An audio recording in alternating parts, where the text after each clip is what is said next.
Breaking: Christine Brown's book sparks tension with Meri, dark secrets resurface.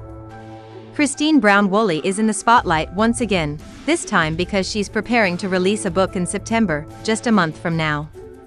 Anticipation is building, and as the release draws closer, it's clear that her complicated history with Meri Brown is bubbling to the surface. Whether Meri is bothered, indifferent, or quietly supportive of Christine's book isn't clear, but there's no denying that their relationship is layered with years of tension and unresolved conflict. Meri, as the first wife in the Brown family, held a unique position of power and responsibility. She parented differently from Christine, and according to Christine, Meri wasn't always kind. In fact, she said Meri mocked her, made fun of her, and generally treated her poorly. From Meri's perspective, being the original wife, watching your husband bring in more women and children must have been emotionally devastating. The burden of holding the family together, while sharing your husband with multiple other women, can't be easy. Still, Christine and Meri's connection fractured, and Christine ultimately distanced herself, citing how Meri treated her kids as a major reason. Christine discussed some of this briefly in Becoming Sister Wives, where she recalled a time when Meri became aggressive with her children, crossing a line that Christine couldn't ignore. That moment cemented Christine's decision: Meri would not be allowed to parent her children, and rebuilding any trust between them was unlikely. Some of the kids have spoken out too, hinting at what happened. But Meri? She's mostly stayed quiet, sidestepping the deeper issues. This silence fits a common pattern in polygamist cultures. When someone leaves, the narrative often flips. Suddenly, the one who walked away becomes the villain. But in a hierarchy like polygamy, the lines between victim and victimizer blur. Women who are mistreated in the system often turn that hurt outward, directing it at other wives or even at the children in their shared household. In Meri's case, several of Christine's children have spoken publicly. Kody has made blunt accusations, claiming Meri's abuse extended beyond harsh words. He even said that if the full truth came out, Sister Wives likely wouldn't have survived on air. Maddie has also labeled Meri an abuser, while Meichelte flat out refuses to engage with her and supports her siblings' claims. It's important to remember that Kody had his own struggles growing up. He could be a difficult, even aggressive child. Still, his experiences don't negate the seriousness of what he and others have said about Meri. The bigger issue is that Meri has never directly addressed these accusations. Instead of confronting the past, she's shifted into a new role as a self-help influencer, creating a platform called Worthy Up. Through it, she now shares motivational advice and encourages others to live their best lives, though that messaging can feel contradictory. Recently, Meri has emphasized that she won't tell people how to grieve or how to live. And yet, Worthy Up is essentially about doing exactly that, offering guidance, selling inspiration, and sharing a version of her own healing that she presents as a model for others. The irony isn't lost on those watching from the outside. In a recent video, Meri did speak vaguely about her past. She acknowledged being a very strict parent and said that therapy helped her understand where that came from. She said her personality traits are rooted in childhood trauma and early life experiences, without saying exactly what those behaviors were.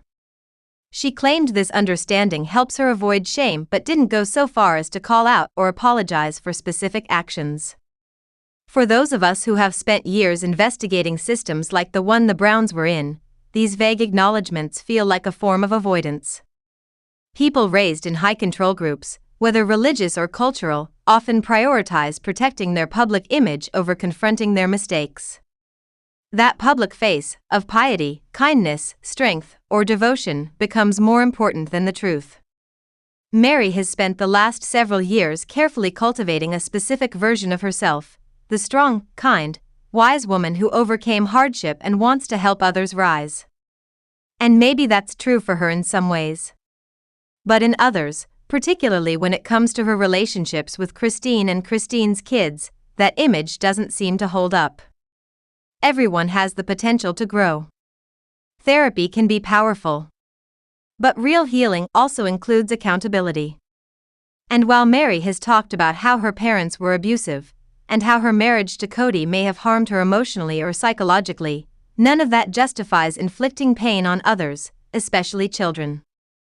Abuse is always a choice. Even if someone was raised in violence, they can choose not to carry it forward. A tough childhood doesn't make it okay to harm others later. It might explain behavior, but it doesn't excuse it. When Meri says therapy helped her understand herself, it sounds less like accountability and more like a way to avoid facing the consequences of her actions. Maybe it's easier for her to look inward and find reasons rather than outward and make amends. And it's not just the behavior that's concerning, it's the way it's handled. Too often, abusive or toxic behavior gets minimized or denied in these communities. It's easier to gaslight the person who was hurt than to admit the truth. It's easier to say I had it worse or you misunderstood me than to say, I'm sorry. I messed up. Now, as Christine prepares to share her truth in her upcoming book, it's possible Meri is feeling the heat. Her recent public statements about not telling others how to grieve or heal may not be just philosophical, they might be preemptive jabs at Christine, who's using her own platform to process pain and find her voice. Whether or not Christine will directly address Meri in the book remains to be seen, but the timing of Meri's public statements feels like more than coincidence. Christine, too, uses her platform for empowerment and encouragement. And whether she realizes it or not, there's still an undercurrent of competition between the two women. They both want to be seen as the one who got out, the one who healed, the one who grew beyond the system. And in some ways, they both have. But let's not pretend they've figured everything out. Neither Christine nor Meri has all the answers. Both have failed, both have evolved, and both are still on their journeys. The difference may be that Christine has been more open about her struggles, more transparent about her desire to protect her children from people who harmed them, even when that meant cutting ties with another wife in the family. Meri, on the other hand, still seems to be curating an image of healing while dodging accountability. She's built Worthy up into a brand that sells self-improvement while ignoring the unresolved harm from her past. That's what makes her recent statements feel hypocritical. If she doesn't want to tell people how to heal or grieve, why is she creating programs, posts, and video content that do exactly that? Of course, the money is part of it. Like many reality stars, Meri is trying to find purpose and profit outside of Sister Wives. These women have bills to pay. They've lived under years of control, told what to wear, how to act, who to love, and now they're breaking free, trying to make sense of their past while monetizing their future. It's not surprising that they've each gravitated toward roles that let them feel empowered and important. But it's worth asking, what's the cost of avoiding truth? Is it possible to inspire others without being honest about your own mistakes? Can healing be authentic if it's based on a carefully managed persona instead of full accountability? Christine's book might answer some of those questions. Or maybe it won't. Maybe it will focus more on her personal growth than on exposing old wounds. But either way, it's clear that the relationship between these two women isn't just complicated, it's fraught with years of pain, silence, and unspoken truths.